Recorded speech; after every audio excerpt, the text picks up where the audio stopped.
지금 우리가 하고 있는 성경 공부는 하나님의 왕국에 대한 공부를 하고 있습니다. 그래서 지금 창세기부터 시작해서 구약 성경 쭉 지나서 신약 성경까지 왔습니다. 신약 시대로 들어왔고, 이번 시간에는 그 가운데에서도 신약 교회 시대에 대해서 살펴보고자 합니다. 신약 교회, 과연 신약 교회는 언제 시작이 되었을까요? 그 첫 출발을 우리는 성경에서 발견할 수가 있습니다. 마태복음 16장 18절에 보면 베드로가 예수님 앞에서 주는 그리스도시요 살아계신 하나님의 아들이십니다. 이렇게 신앙 고백을 한 이후에 우리 주님께서 말씀하시기를 또 내가 네게 이르노니 너는 베드로라. 이 반석 위에 내가 내 교회를 세우리니 지옥의 문들이 그것을 이기지 못하리라. 이렇게 말씀하셨습니다. 예수님께서 베드로에게 이 말씀을 하셨습니다. 너는 베드로라. 이 반석 위에. 그러다 보니까 사람들이 이 반석이 베드로라고 알고 있는 사람들이 적지 않습니다. 로마 가톨릭 교회나 일부 개신교회에서는 베드로가 반석이니까 베드로 위에 교회가 세워졌다. 그렇게 해석하거나 혹은 베드로의 신앙 고백 위에 세워졌다. 그런 식으로 해석하는 경우가 있습니다. 근데 이 베드로라는 말은 페트로스라고 합니다. 페트로스. 페트로스는 돌멩이란 뜻이에요. 여러분, 돌멩이 위에다가 집 짓는 사람이 있습니까? 돌멩이에는 집 못 짓습니다. 근데 반석은 페트로스가 아니라 페트라라고 합니다. 베드로는 남성 명사입니다. 그리스에서 남성 명사고 반석은 여성 명사입니다. 즉 베드로가 반석이 아니라는 거예요. 구약 성경에서 우리 하나님 외에 누가 반석이시뇨? 우리 하나님이 반석이라고 했고 고린도전서 10장 4절에서는 그 반석은 그리스도라고 이야기합니다. 교회는 베드로 위에 세운 것이 아니고요. 베드로의 신앙 고백 위에 세운 것이 아니고 예수 그리스도 위에 세운 것입니다. 내가 내 교회를 세우리니 우리 주님께서 처음으로 교회를 세우겠다고 말씀을 하셨습니다. 내가라고 이야기했죠. 내가가 누굽니까? 예수님입니다. 예수님께서 교회를 세웁니다. 교회는 목사가 세우는 게 아닙니다. 교회는 성도들이 단합해가지고 돈 걷어가지고 세우는 데가 아닙니다. 교회는 예수님께서 세우십니다. 그래서 교회의 주인도 교회의 머리도 예수님이십니다. 또한 내 교회를 기록되어 있죠. 내 교회. 누구 교회예요? 이건 목사 교회가 아닙니다. 이건 성도들 교회가 아닙니다. 어떤 교단이나 친교회 교회가 아니에요. 예수님의 교회라는 겁니다.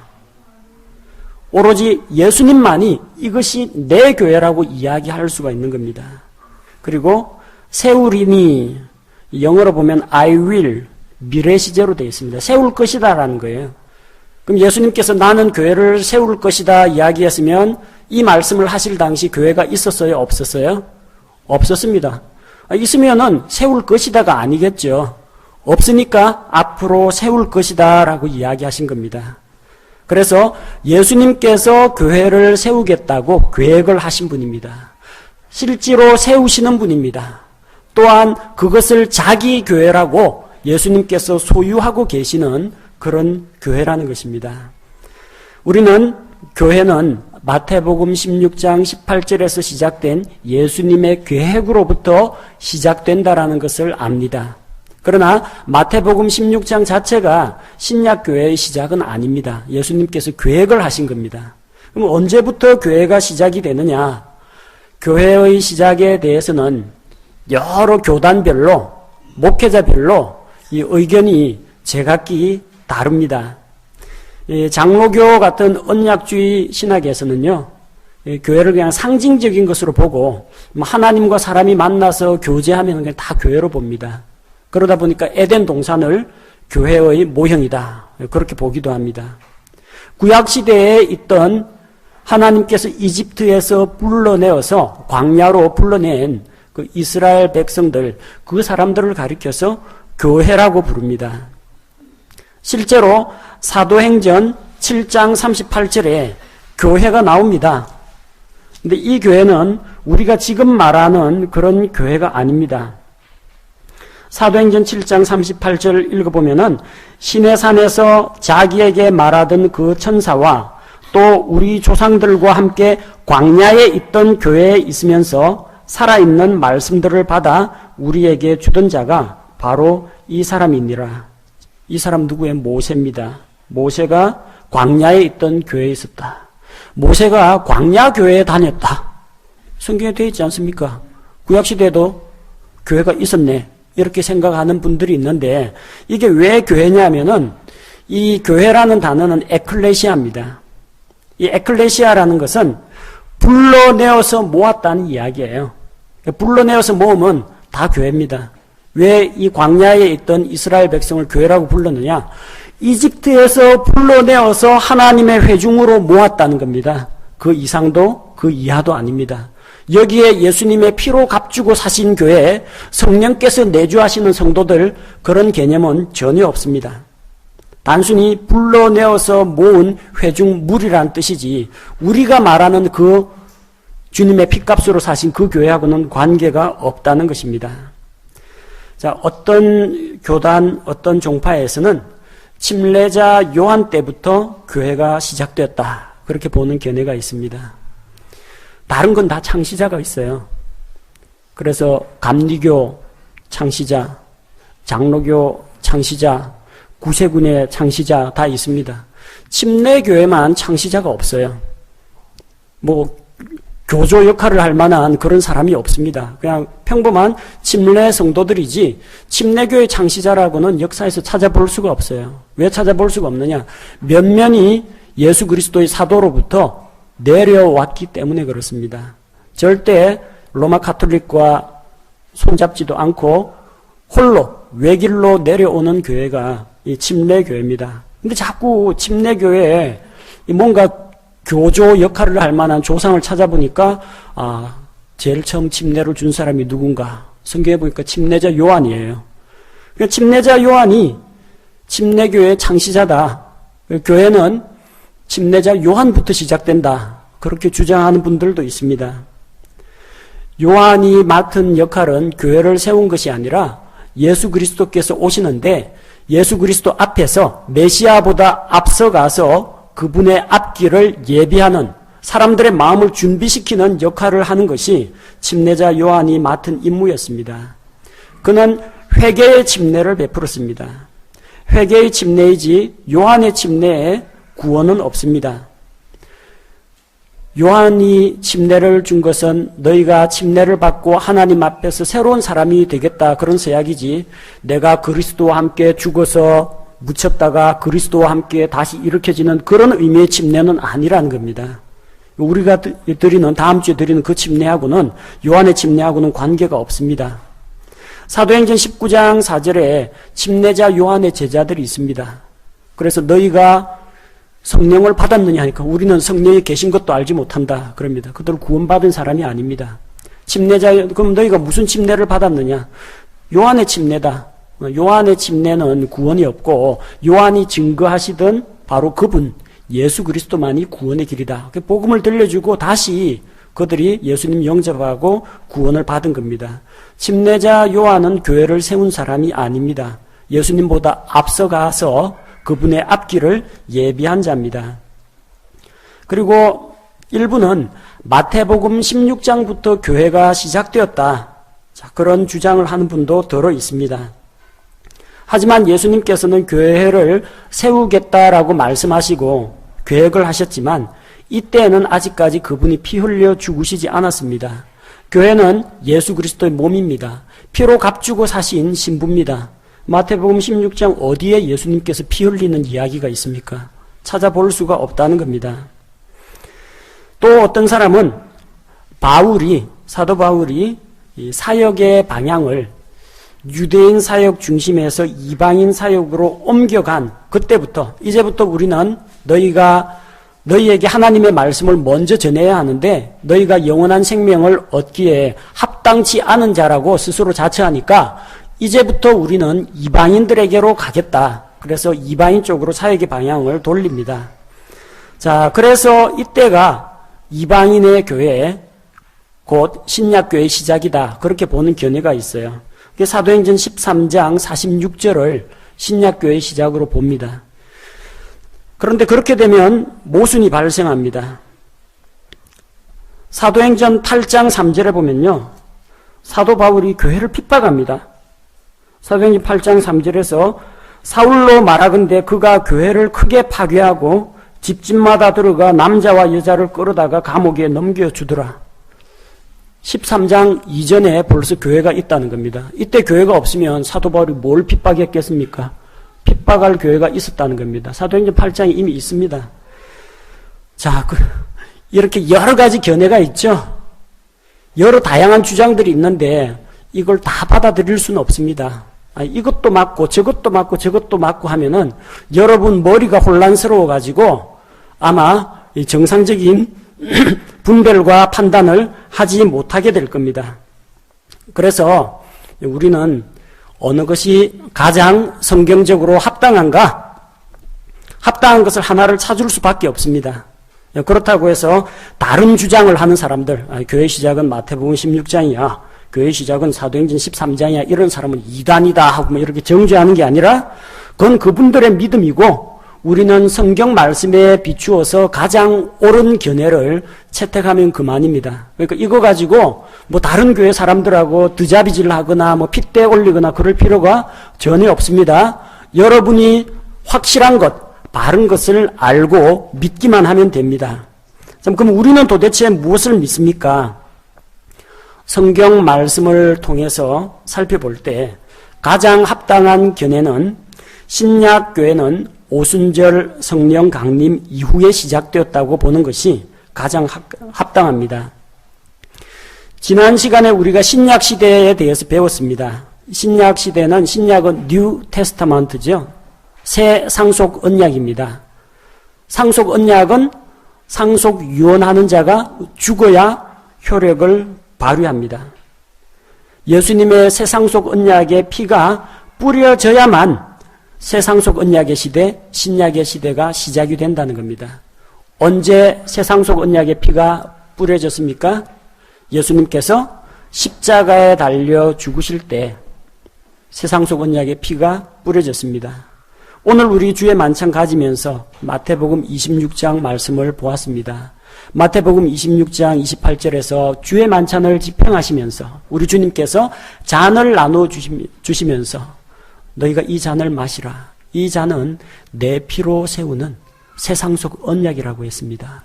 그 새상속 언약의 피는 예수님의 십자가에서 흘려졌습니다. 곧 예수님께서 십자가에 달려 돌아가시기까지는 신약은 시작되지 않습니다. 새상속 언약은 시작이 안 됩니다. 그러니까 신약교회도 십자가 사건 이전에는 신약교회가 없다는 이야기입니다. 마태복음 16장에서는 신약교회가 존재하지 않습니다. 예수님께서 계획하셨을 뿐입니다. 신약교회는 예수님이 새상속 언약의 피를 흘리신 이후에 등장하게 됩니다. 신약교회는 예수님께서 피로 값주고 사셨습니다. 사도행전 20장 28절 말씀을 살펴보면 그러므로 너희 자신과 온 양떼에게 주의를 기울이라. 성령님께서 너희를 그들의 감독자로 삼으사 하나님의 교회 곧 그분께서 자신의 피로 사신 교회를 먹이게 하셨느니라. 하나님의 교회 곧 그분의 피로 값주고 사신 교회입니다. 신약교회는 예수님께서 자기의 피로 값주고 사신 교회입니다. 마태복음 16장에서는 예수님께서 피로 값을 지불하기 이전입니다. 십자가 사건 이전에는 주님의 피로 사신 교회가 존재하지 않습니다. 그 이전에 뭐 광야교회가 있었다, 에덴 동산의 교회가 있었다, 그런 주장이 나올지라도 그런 교회는 불러내어서 모은 무리들일 수는 있지만 그들은 예수님의 피로 값주고 산 교회는 아니라는 겁니다. 다음으로 교회의 머리는 누굽니까? 목사가 아닙니다. 교회의 머리는 예수님입니다. 예수님이 언제 교회의 머리가 되셨느냐는 겁니다. 예수님이 교회의 머리시고 이 교회는 예수 그리스도의 몸입니다. 우리가 주님의 몸된 교회를 위하여 헌신하고 섬기고 그렇게 이야기하죠. 교회는 주의 몸입니다. 언제부터 머리와 몸과의 관계가 성립하느냐?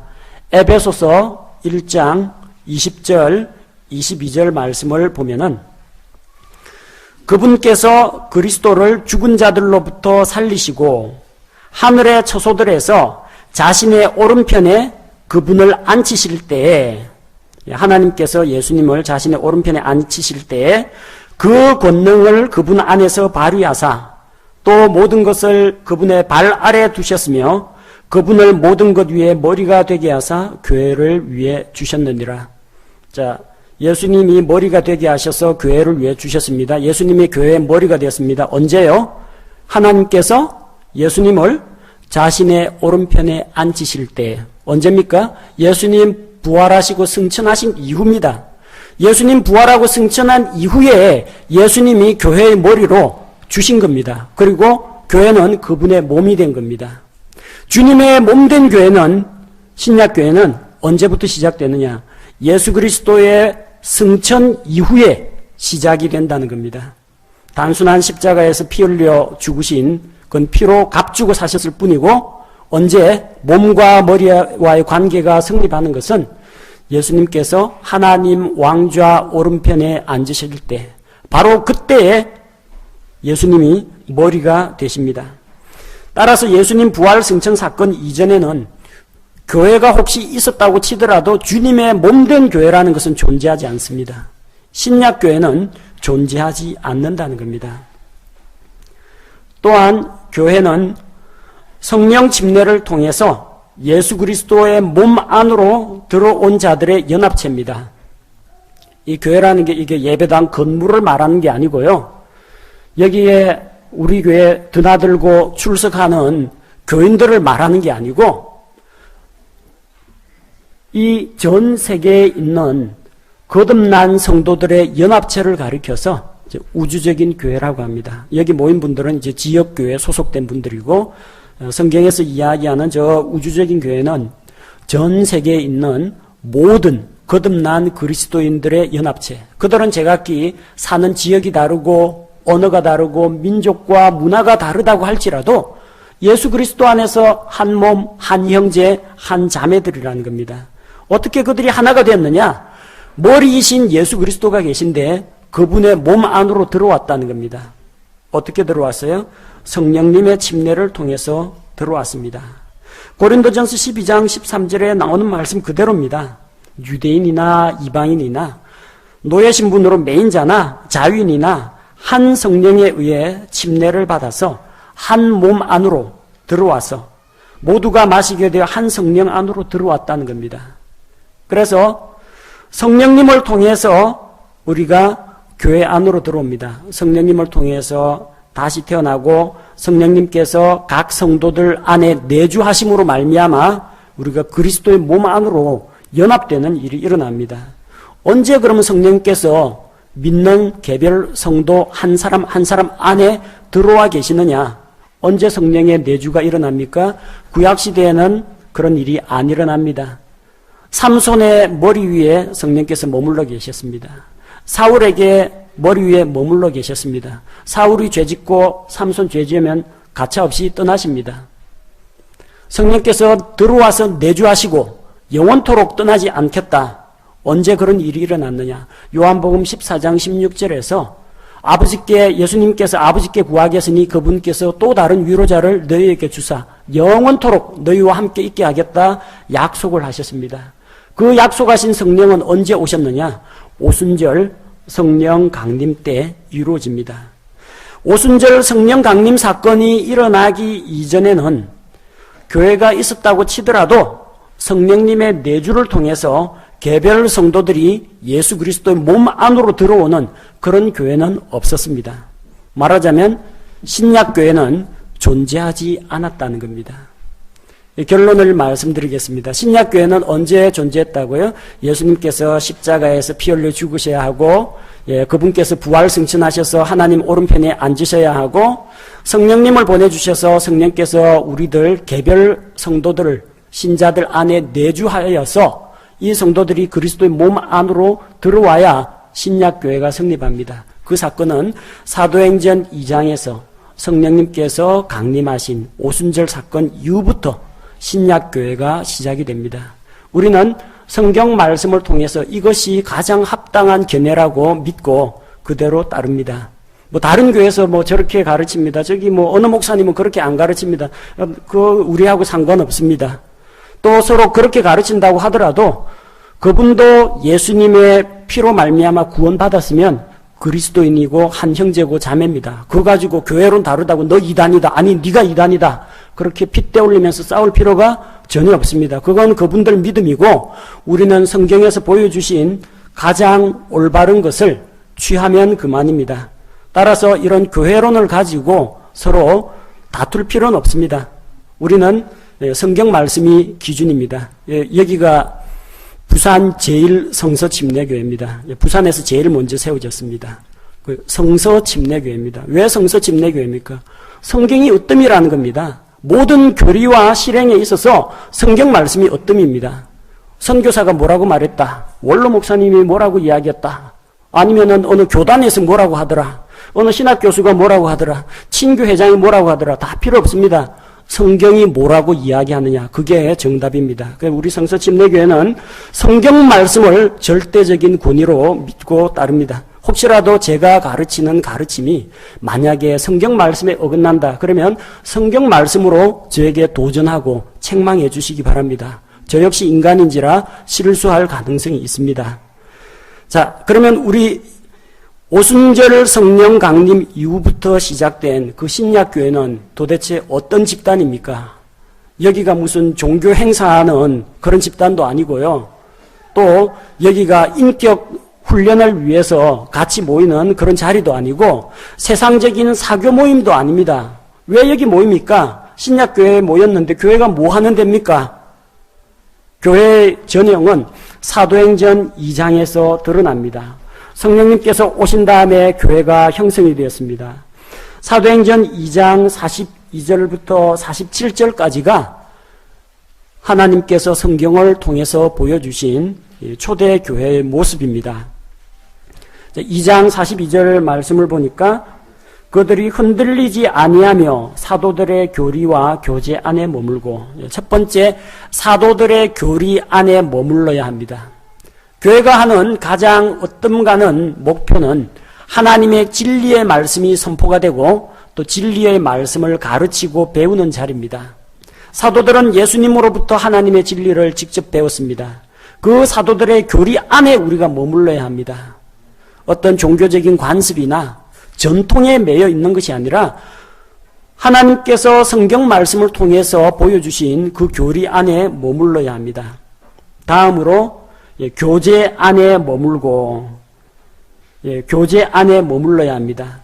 그리스도인의 교제를 통해서 보호받고 서로를 세워줘야 합니다. 만나가지고 세상 이야기하고 드라마 이야기하고 요즘 가을 패션 이야기하고 이러라고 모이는 그런 모임이 그리스도인의 교제가 아닙니다. 이 성경 공부 마치고 우리 소모임 교제 갔습니다. 뭐 이야기합니까?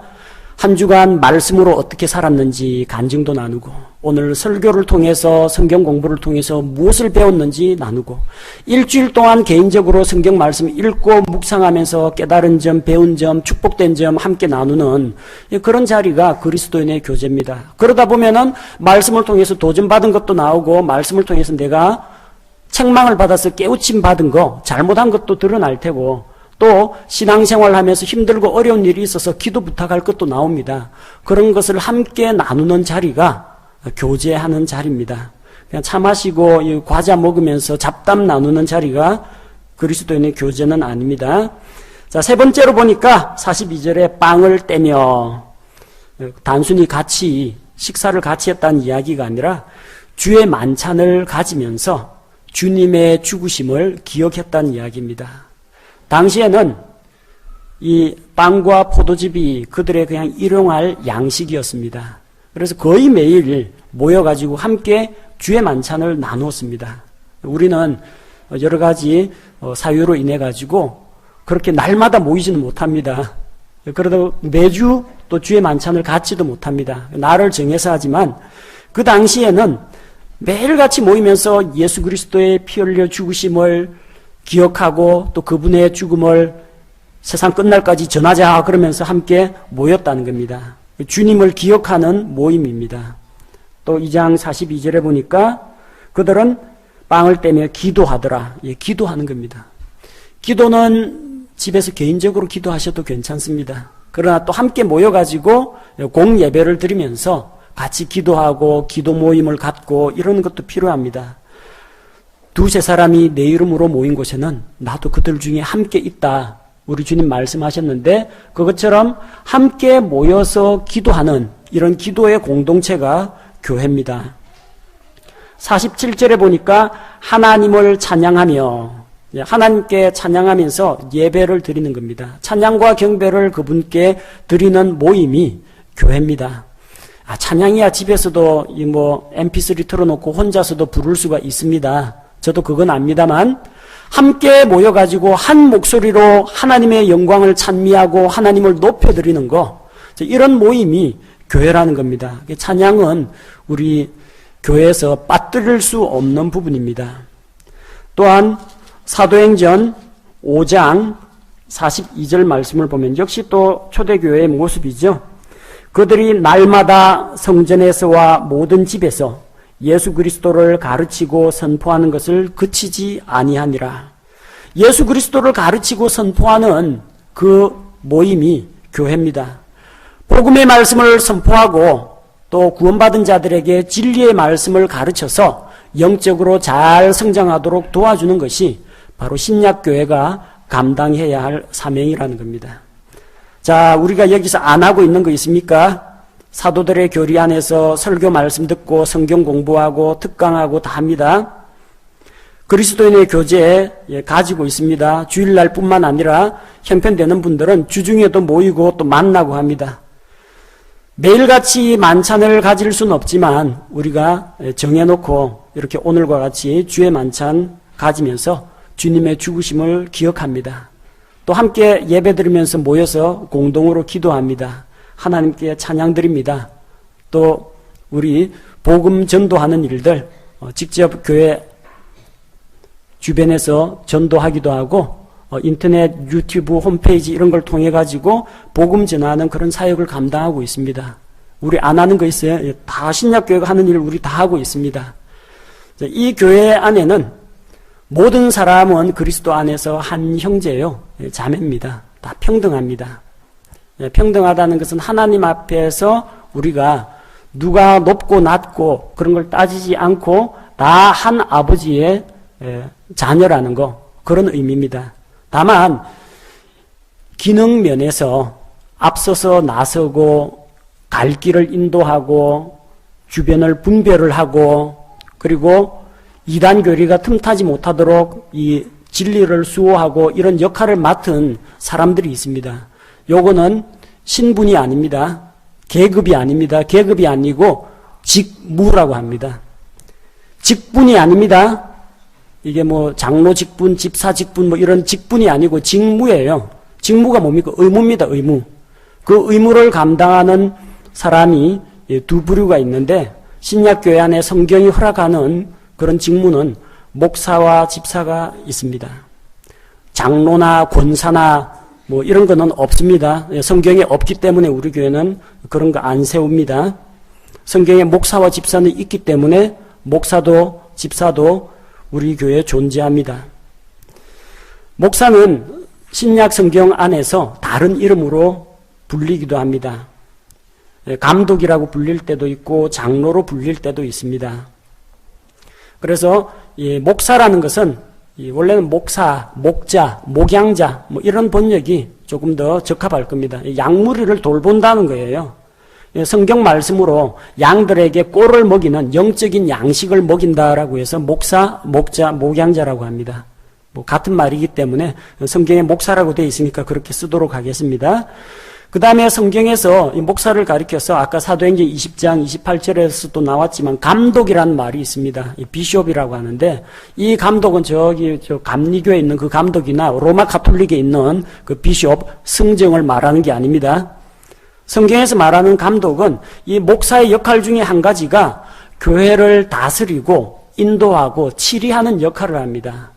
교회가 나아갈 방향이 어디인지 계획을 세우고 우리 교회가 어떠한 방향으로 나아가야 할지 이 머리가 있어야 되지 않습니까? 앞장서서 나가는 그냥 우왕좌왕해가 이 사람 저 말하고 저 사람 이 말하고 하면은 아무것도 못합니다.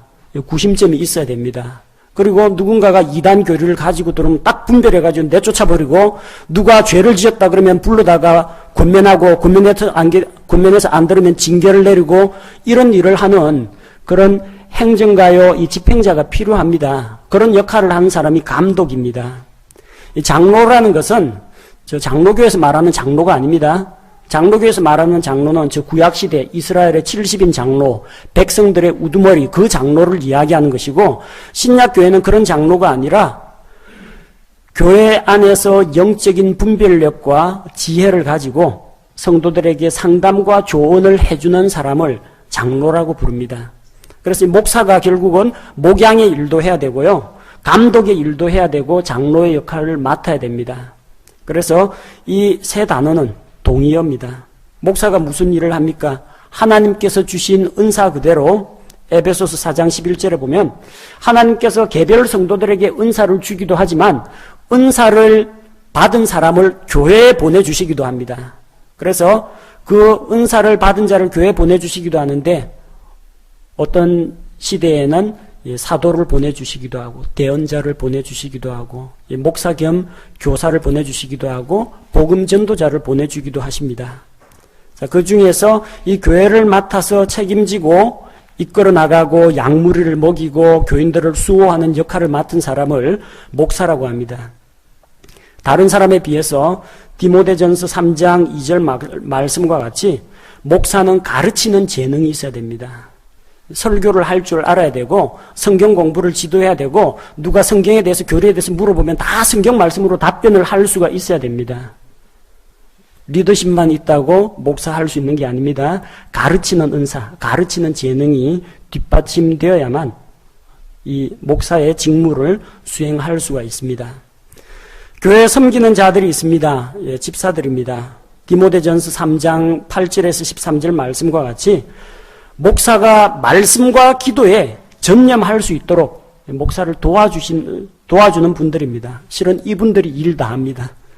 저보고 여기 뭐 교회 청소하고 수선하고 뭐 이런 거 다 하고 하라면은 제가 설교 준비를 못 합니다. 성경 공부 준비도 못 합니다. 이 좋은 집사님들이 있어가지고 다 그 교회 일들 맡아주시기 때문에 제가 안심하고 오로지 그냥 성경만 파고 들어가지고 연구할 수 있는 겁니다. 정말 이거는 하나님께 감사하고 있습니다.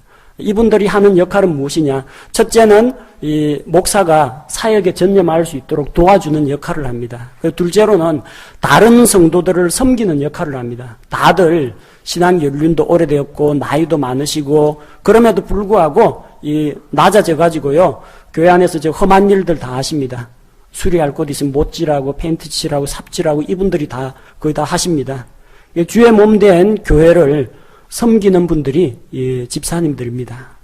그래서 성경에 신약교회 안에는 목사와 집사 말고 다른 직무는 없습니다. 물론 교회의 필요에 의해서 뭐 간사를 세울 수도 있고 뭐 청소하시는 분, 주차 관리인 이런 것들을 세울 수는 있지만 교회 안에 전체 교회의 운영과 질서 유지를 위해서 필요한 사람은 목사와 집사가 우리 여러 성도님들을 섬기는 역할을 담당하고 있습니다. 신약교회 안에는 우리 주님께서 맡기신 두 가지 규례가 있습니다. 명령으로 주신 두 가지 규례가 있는데 그 두 가지가 침례와 주의 만찬입니다. 침례라는 것은 내가 예수 그리스도와 함께 십자가에 못 박혀 죽고 그분과 함께 장사되었다가 함께 부활했다라는 것을 고백하는 의식입니다. 따라서 이 침례는 온몸을 전신을 물에 잠깁니다. 그리스도와 함께 장사되었다가 물에 잠기죠. 일으켜집니다. 그리스도와 함께 부활하고 일으켜졌다. 그렇게 고백합니다. 그래서 그 모형으로서 우리 교회에서는 전신 침례를 줍니다. 세례나 관수례는 성경에서 명하신 바가 아닙니다. 이 세례라는 것은 이 대접에다가 물 좀 담아가지고 이거 뭐 머리에다 탁 물 튀기는 거 있죠. 스프링클 물 튀기는 거, 이거는 예수님 십자가에 달려 죽으시고 장사되었다 일어나는 거하고는 아무런 관계가 없어요. 묻혔다가 일어나는 것을 표현해야 됩니다. 예수님의 죽으심과 부활을 표시해야 됩니다. 세례 갖고는 그게 표현이 안 됩니다. 자, 그리고 관수례도 하지 않습니다. 어떤 데는 물 속에 들어가면은 이거 대접 갖고 물 떠갖고 머리에 쫙 부어줍니다. 그 관수례라고 하는데 우리는 그것도 하지 않습니다. 그거 가지고는 예수님의 죽으심과 부활을 나타내는 그런 의식이 될 수가 없고, 성경에 기록된 대로 그리스도와 함께 묻혔다가 그리스도와 함께 일으켜지는 그런 모형으로 전신 침례를 행합니다. 세례란 말 자체가 잘못된 겁니다. 씻을 세자죠. 뭘 씻습니까? 이 세례 받으면 죄가 씻겨집니까? 더러움이 씻겨집니까? 씻는 거하고 아무런 관계가 없어요. 내가 그리스도와 함께 죽었다가 그리스도와 함께 부활한다. 나의 신앙 고백이 침례라는 겁니다. 따라서 이 침례는 누구든지 예수 그리스도를 나의 구세주로 고백할 수 있는, 믿고 받아들이고 고백할 수 있는 사람이 침례를 받습니다. 따라서 우리 교회에서는 유아 세례는 주지 않습니다. 신앙 고백도 못하는데 아이들 데리고 나와가지고 물 몇 번 뿌리고 이 아이의 이름이 하늘나라 생명책에 기록된 줄로 믿습니다. 이런 헛된 이야기를 하거나 아니면은 앞으로 부모님이 신앙 안에서 잘 키울 것을 서약합니다. 이거는 침례하고는 아무 관계 없는 거예요.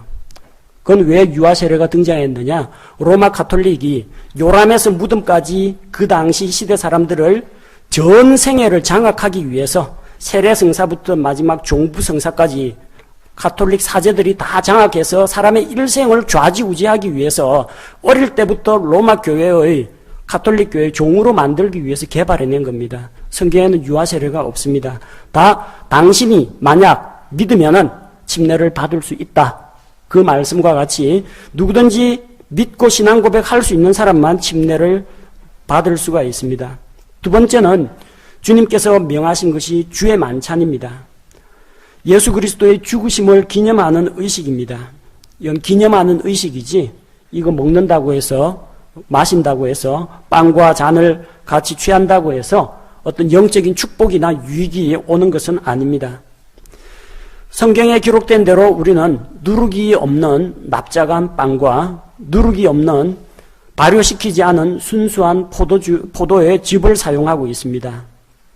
그리고 이 빵을 통해서 우리 위에 몸을 찢어주신 예수님, 이 포도의 즙을 통해서 우리 위에 피 흘려주신 그 주님을 기억하는 시간으로 삼고 있습니다.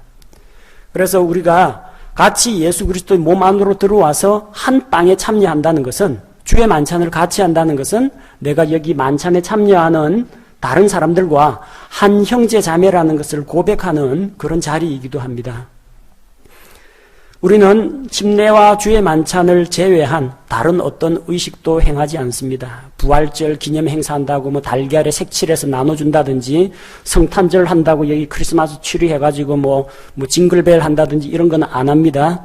성경에 그런 게 없기 때문에, 주님이 명하시지 않았기 때문에 우리는 하지 않고 주님께서 명령으로 주신 침례와 주의 만찬을 교회의 필수적인 규례로 행하고 있습니다. 주님께서 신약교회에 맡기신 중대한 사명이 있습니다.